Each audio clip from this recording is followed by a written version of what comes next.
What is up, good people? Jungle Link here. Hope you're doing well. Massive day for cryptocurrencies. We got so many stories to go over. XRP's price is flying, but none was bigger than Gary Gensler, making it official. We knew it was going to happen, but he is stepping down as SEC chair. His last day will be on Inauguration Day. And look, I don't have to sit here and editorialize, the situation. We understand it. We lived it. We were under Gary Gensler's tyrannical regime for the last 4 years, and no more. That clown is on his way out. You see how the market is reacting. The whole market, not just XRP. This is a bullish day for cryptocurrencies, and it's just a good day for humanity to get rid of that guy. Take a look at the market. Bitcoin, we are so close, just about $1,000 away from breaking through that $100,000 barrier. 100,000 per coin is going to fall. The question is, how high are we going to go? XRP having a massive day, up 23% on the day. I'm sure a good amount of that is connected to Gary Gensler stepping down. We have a lot more drivers of value on XRP's short horizon here. Exciting times. $1.39 currently. Think about 2020. A month from now, we would be sued and the price would go tumbling. Not this time. Ain't going to happen again. Again, we'll just take a look at this. We'll just enjoy this tweet. January 20, 2025, Gary Gensler stepping down. Nothing more really needs to be said. Wisdom Tree launching physical XRP ETP. Now, I guess that's their word for spot. There's nothing physical about cryptocurrencies. ETPs, of course, are in Europe. But we're going to see, a spot XRP start trading, issued by Wisdom Tree. And remember, the United States is not the only market. This is a big world, a lot of fine capital markets, and you're going to see more of this, the adoption of cryptocurrencies. We got another story, very bullish, around the same idea there. Charles Hoskinson saying, you know what, there's a strong chance that we're going to resolve the security issue of tokens in 2025. That's massive progress. That's been one of the problems looming over the space. Now, it's more than just that, but that's a big one because that's going to allow people to adopt this technology, whether you're a bank, whether you're someone trying to tokenize an RWA, whatever you're doing, you can use this and know you're not breaking security law. And then also for the entrepreneurs that want to build the systems of the future, they know the rules of the road. And Charles thinks it's going to happen next year. We know stable coins are probably first on the docket, but if they get some sort of regulations out there in 2025 during a bull run, it's going to be crazy. Look at the story by Amit. Charles Schwab, CEO, just said, I have not bought crypto and now I feel silly. A lot of people are going to feel like that. We also would like to directly offer crypto as a company, Charles Schwab. We've been waiting on a change in the regulatory environment, and we're confident that we think that will come in short order. It's coming. And you're going to see all of these brokerages and financial advisors, and they're all getting in on crypto. Again, maybe in a different way than the crypto enthusiast, a smaller percentage of their business or investment portfolio, but in totality, massive amount of money is going to come flooding in. Big, big difference. We see MicroStrategies taking a tumble. It's down 21% on the day. What's going on? Bitcoin's rushing to all-time high. MicroStrategies, well, it's cratering.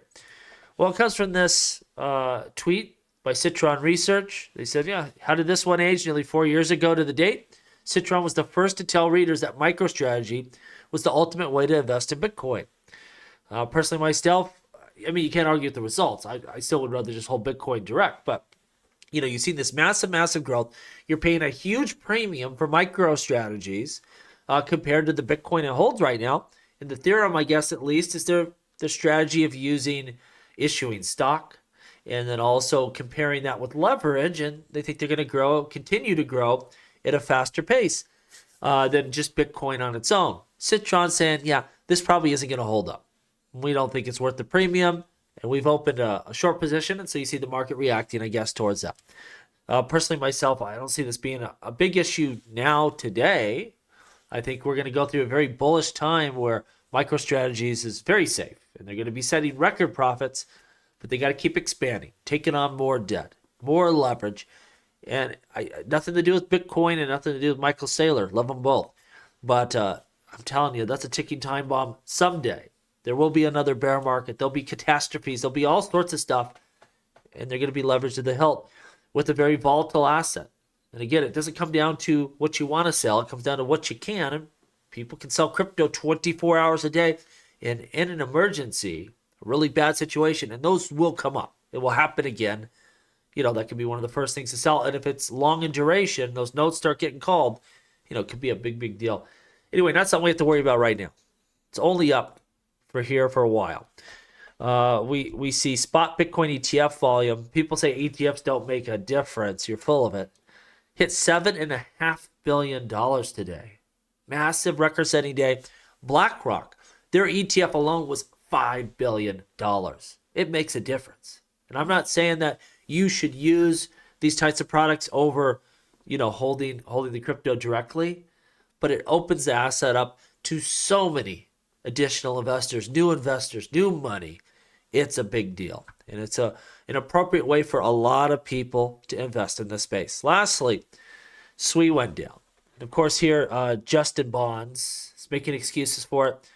Look, this is a very young blockchain. It's back up and running. The price didn't drop. That's what really matters. Let's take a look at SWI here. What are we at? Number 14. We're up on the day about 1%. So the network crashed. It was offline for a number of hours, and we're up 1% on the day. It's a bull run, doesn't matter. Look, you can't focus on one thing. People look and say, well, Litecoin never goes down, or this network never goes down. You have XRP ledger early days, it lost a bunch of ledgers. You have Ethereum, they got hacked and they had to roll the whole blockchain back. Like, that's the cardinal sin of blockchain. They had to do it. These are early days. As long as this doesn't become a trend. Now, SWI keeps going offline, keeps crashing like Solana did back in the early days. That could be problematic and scare off investors, but this singular event, they're getting a ton of activity on that blockchain. You have to look at everything in its totality. How much adoption is SWI getting? How much, value is locked on chain? Everything. You got to look at the whole picture, not just one metric. People get stuck on these things sometimes. Again, something to keep an eye on. I don't think it's going to be reoccurring. Aptos has had a lot more problems with this than SWI has, but today, SWI got tagged. And probably a good day to have that problem because it's such a bullish environment. It did not matter, and the price went up 1%. And I think as long, again, as they don't have reoccurring problems like this, you're going to see SWI continue to go up the rankings and be a great performer this bull run. Let's see, what's ADA doing today? 10% on the 24-hour, almost 11. Yeah, it's fun time, and it's going to continue for a while. Remember, there'll be pullbacks, there'll be drawdowns, but in general, it is only up for quite some time. Let me know what you think down below. As always, please like, please subscribe. The revolution will be televised right here on Jungle Link.